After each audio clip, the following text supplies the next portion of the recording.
So, you guys are in a rare position where you had the number one rush defense in Pac-12 last year, bring back the entire two deep on the line this year.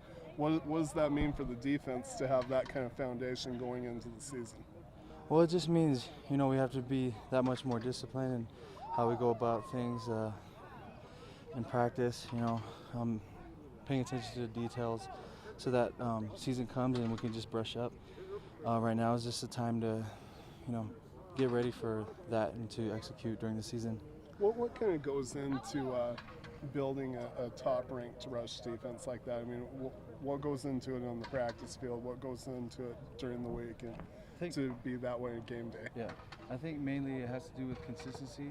How consistent is your group of guys to stop the run or to rush the passer, to get pressure on the quarterback.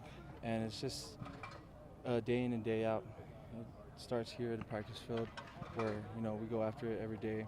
And we're just trying to be the most consistent group.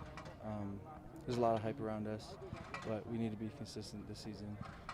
When Coach Wingham mentioned that there were at least 3 of you on the line that could have been drafted this past year. You chose to come back to Utah and play another season. For you personally, what kind of went into that decision to pull out of the NFL draft and come back one more year? Well, there's cliche answers, and all of them, like school and stuff. They actually do play a role for me to come back. Is obviously school, but another big part was to come back and have another shot at the title.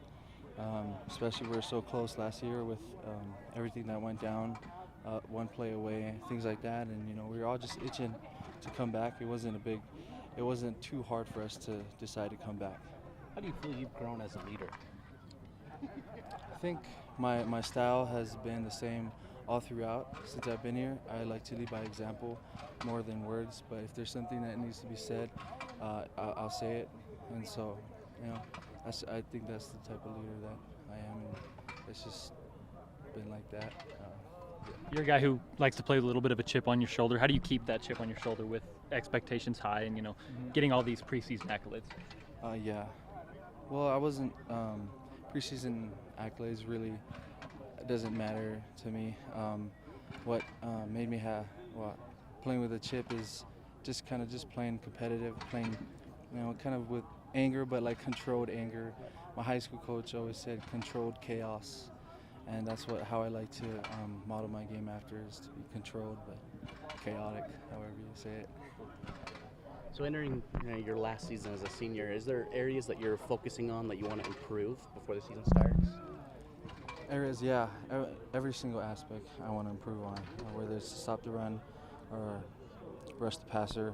I would like to improve on everything, and I felt like I've done that this off season, especially focusing on my abilities in the weight room and on the field during testing, things like that.